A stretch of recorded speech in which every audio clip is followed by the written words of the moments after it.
You are listening to the Freight Buyers Club, a home for those interested in international trade, shipping, procurement, logistics, and air freight. In fact, all things supply chain in the Americas, Asia, and beyond. This podcast is brought to you by your host, Mike King, and produced in partnership with Demerco Express Group, a global 3PL that specializes in managing logistics to, from, and within the Asia-Pacific region. Hello, everybody. I'm Mike King, and this is the Freight Buyers Club. We're available wherever you get your podcasts, and you'll also find all episodes ready to play at thefreightbuyersclub.com, where you can also subscribe to receive each episode direct to your inbox.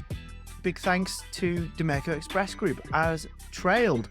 They really do connect Asia to the world better than anyone else. Today, I'm thrilled to welcome to the Freight Buyers Club one of the true titans of container shipping. Over a 45-year career, he has been chairman of not one, but two of the world's biggest shipping lines, Evergreen and Yang Ming. In fact, he was vice president of Evergreen Group and chairman of Evergreen Shipping, and he was the chairman and CEO of Taiwan-based Yang Ming. And by common consent, he made an indelible imprint on both. He was front and center as Evergreen opened the world's first global east-west two-way route. We'll hear more about that later. He also helped Yang Ming emerge from a difficult financial period, turning losses into profits. He has won accolades from California to Shanghai, including a Lifetime Achievement Award from the Journal of Commerce. I'm truly delighted to welcome to the Freight Buyers Club the container shipping icon, that is Bronson Hsieh. Hello, Bronson. I know you don't do too many interviews, so thanks so much for coming on to share your thoughts. Well, thank you, Michael. That's my honor to be invited to have such a chat with you. I will try my best to answer the question you raised. Thank you. Thank you, Bronson. Bronson, before we get your views on the future of container shipping and we hear how you got into this industry and a little about your storied career, I'm interested to know how you're seeing the here and now. Where would you say container shipping demand is right now, given the question marks over growth in the global economy and these many challenges that we're seeing? Okay, Mike, about these issues, my response will be like this. Everybody knows this, the relationship between the supply and demand is acting a very important role for any enterprise, including shipping industries. The supply growth ratios more or less will be controlled by shipping carriers, but demand growth ratio largely depend on the global economic development. Everybody are so familiar. The past 3 years, because the reason outbreak of the pandemic, COVID-19.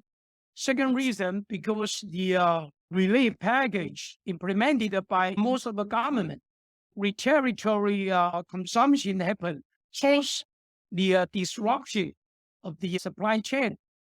On the other hand, the supply growth ratio, because of the shipping company, based on the data from the Alpha 2021, the demand growth ratio was 6.7%, while the supply growth ratio 4.5%. Although the gap was not so big, but point is the supply growth ratio not true.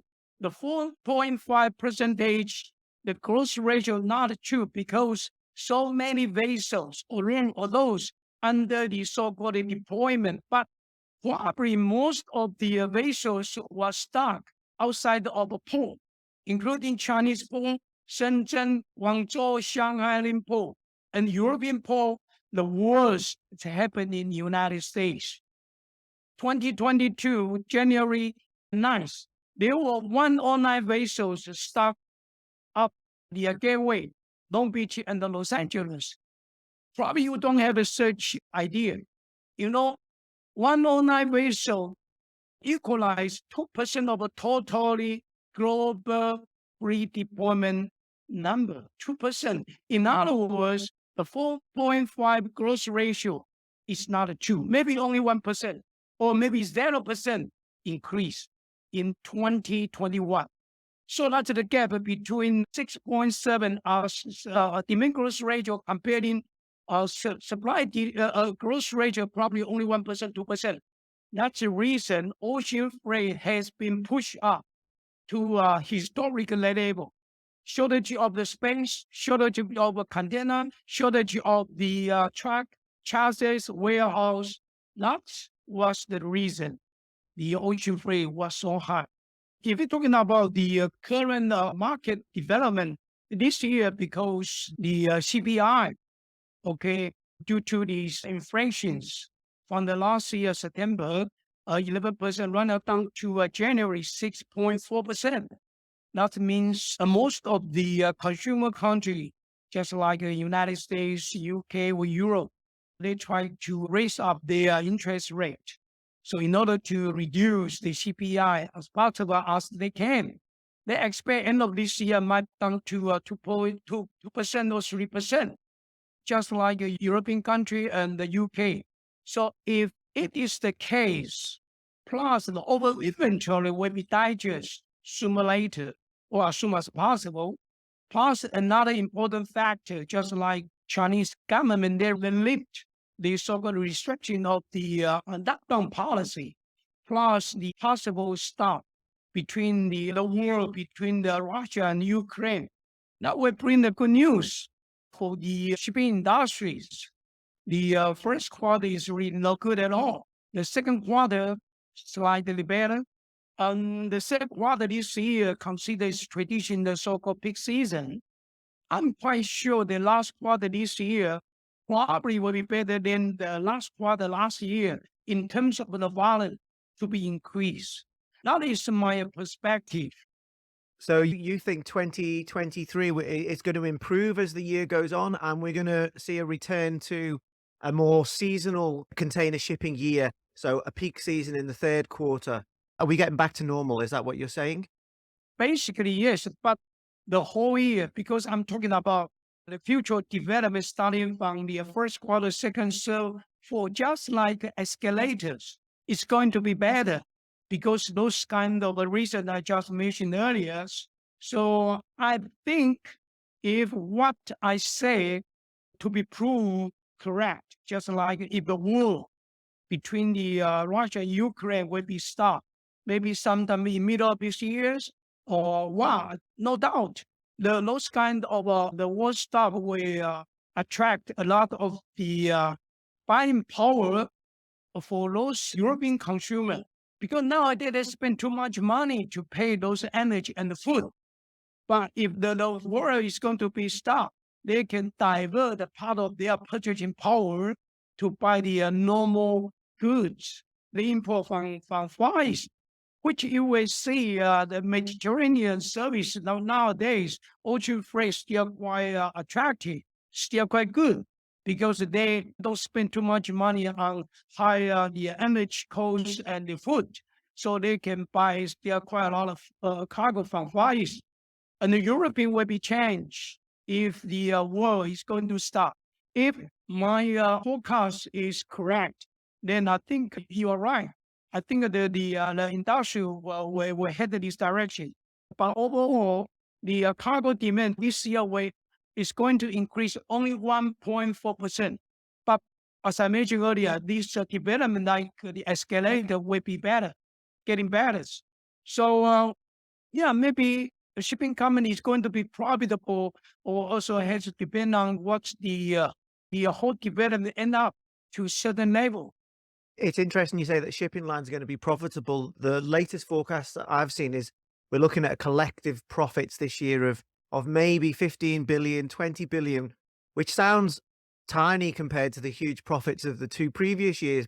I appreciate your point there that there is upside risk, I guess, or there's an upside with what's going on in Ukraine. Maybe if there was peace there, that would give the global economy a big boost.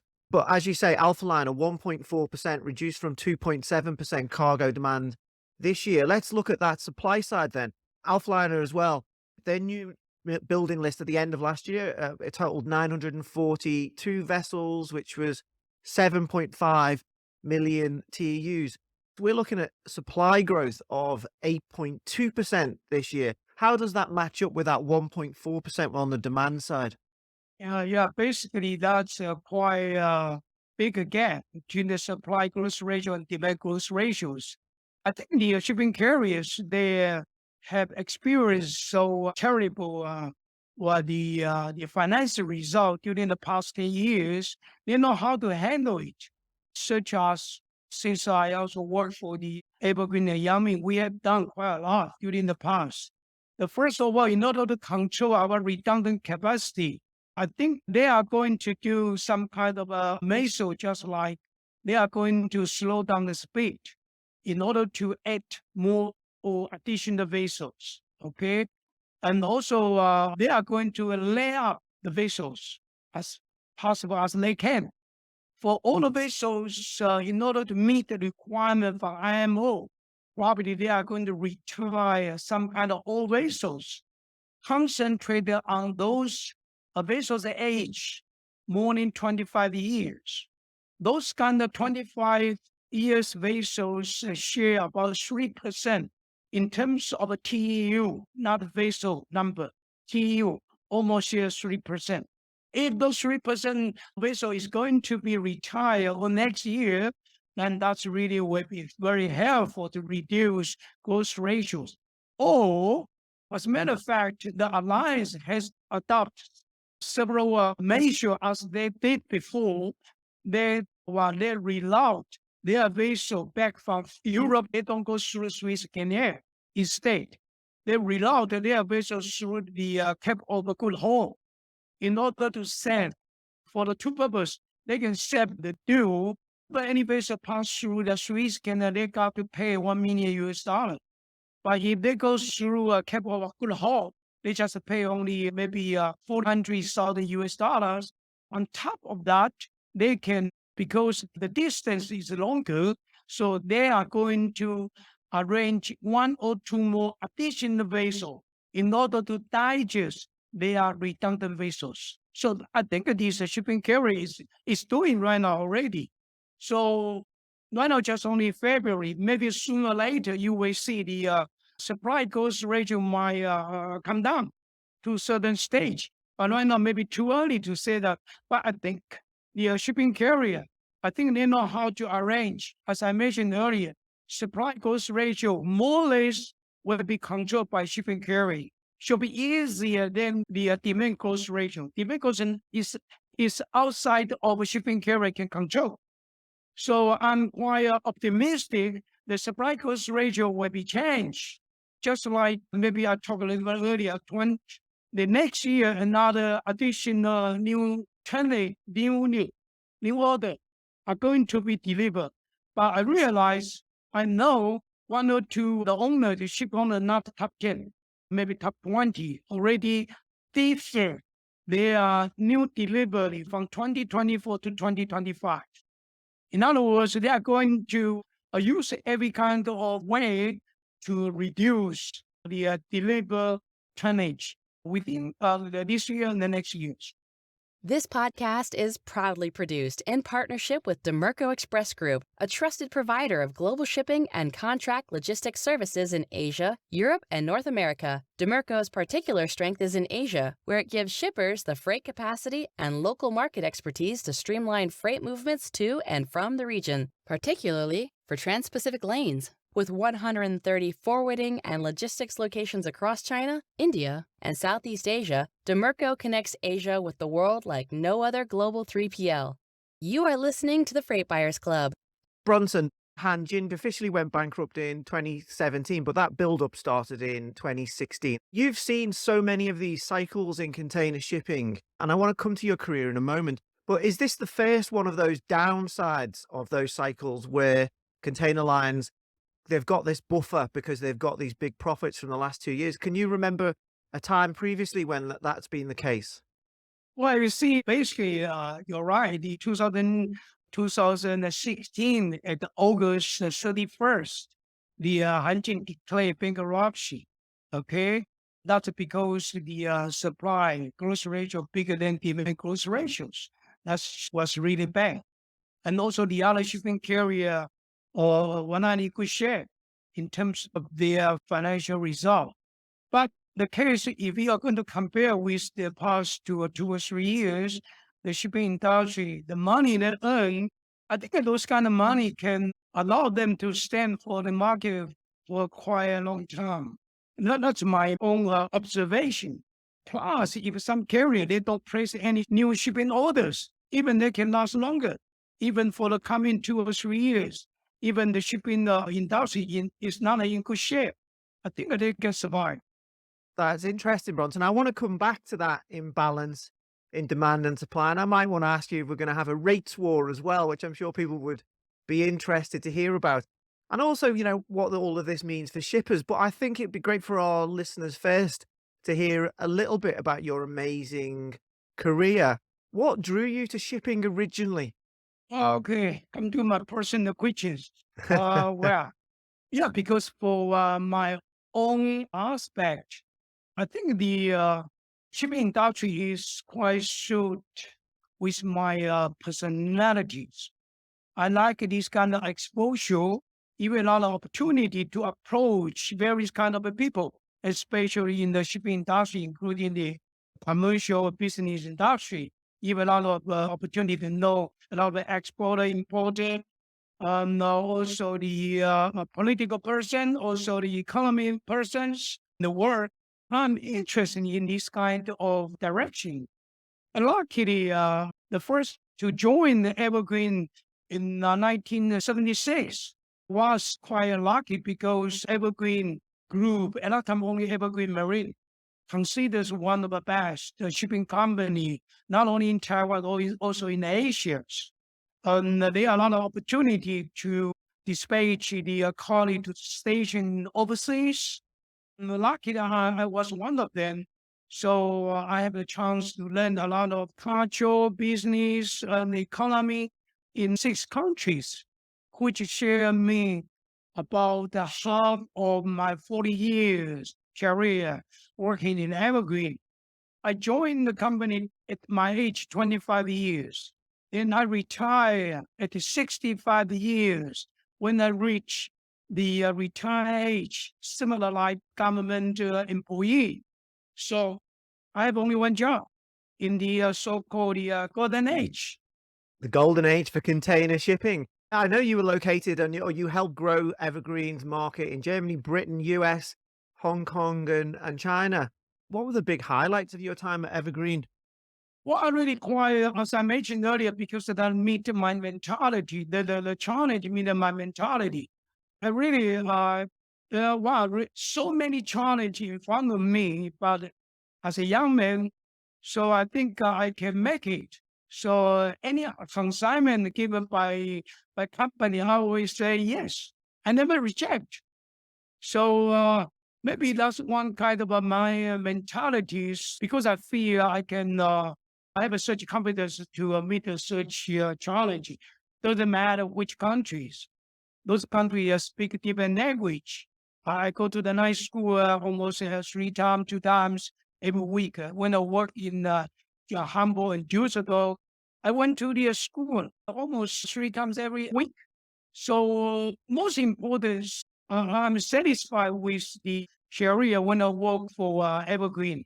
I think that's a fundamental reason for me to work for Evergreen.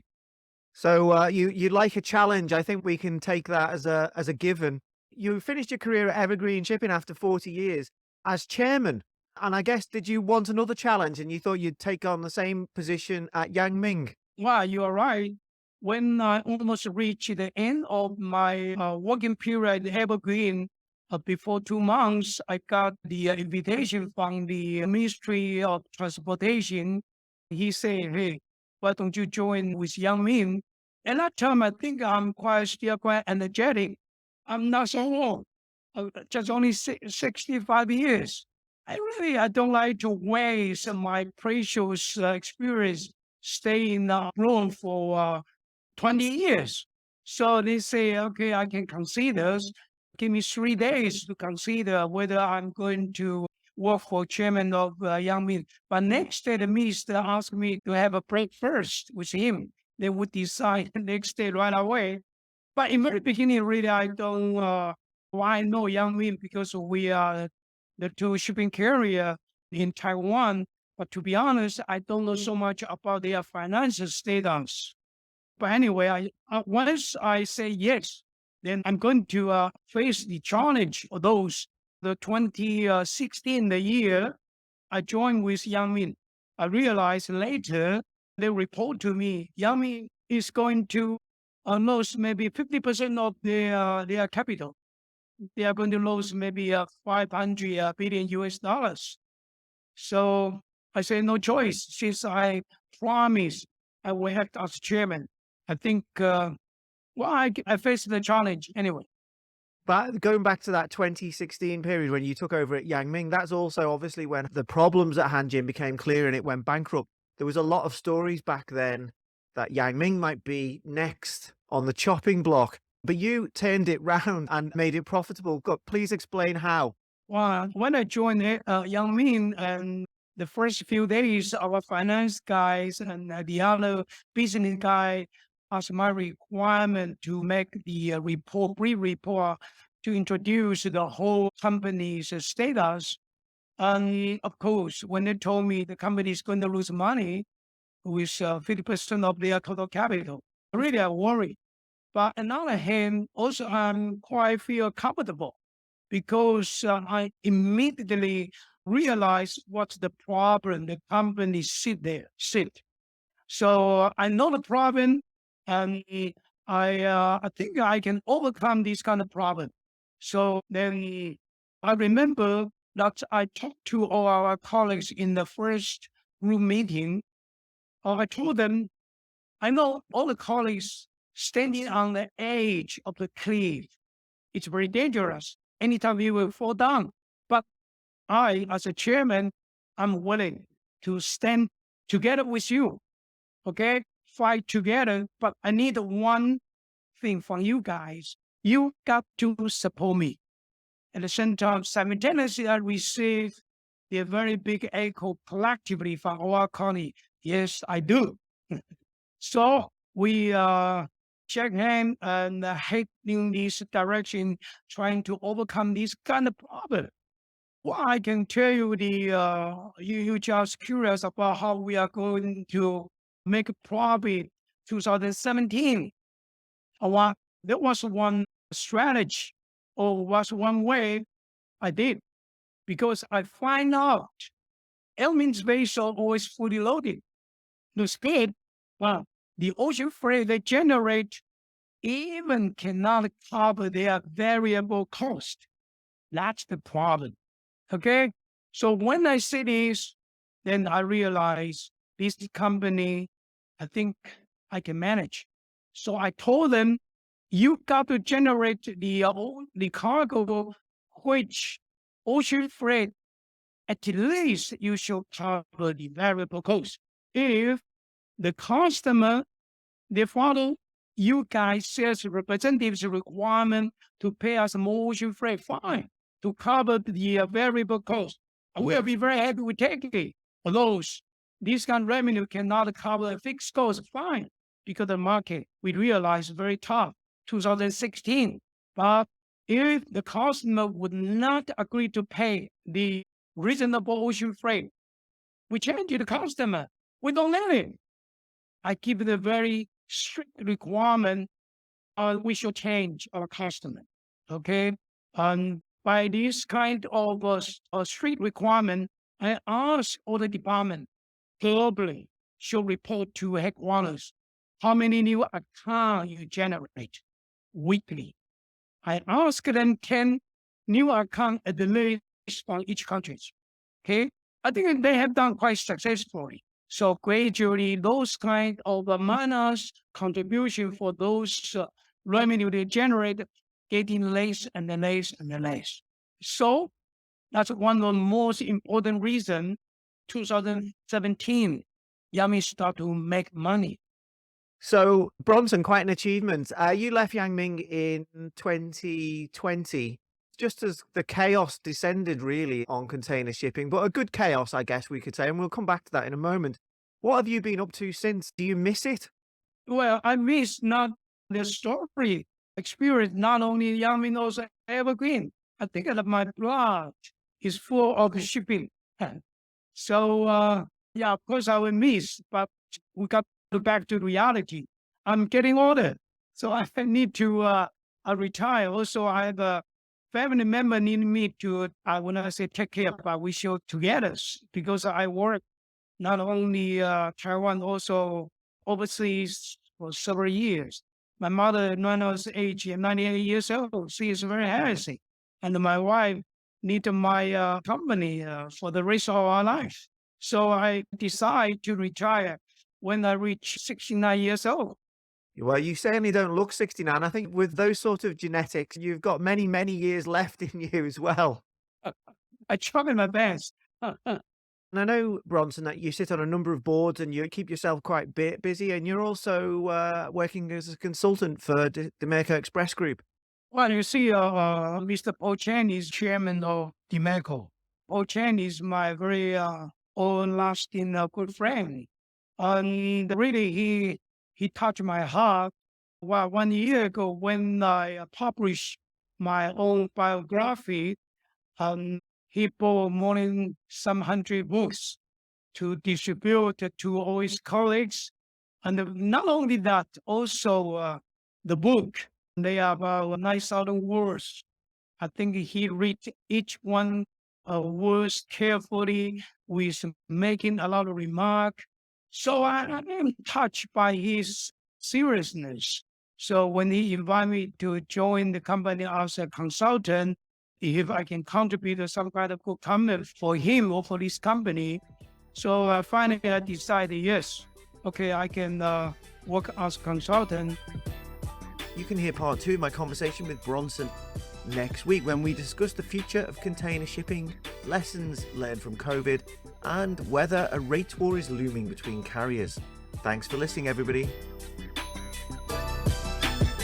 We hope you enjoyed this episode of the Freight Buyers Club, produced in partnership with the Demerco Express Group. Please subscribe and follow on your platform of choice or sign up for delivery to your inbox at thefreightbuyersclub.com. This podcast wouldn't have been possible without the fantastic editing of Karen Ball and Tom Matthews. And finally, thank you all for listening. The next episode will be with you soon.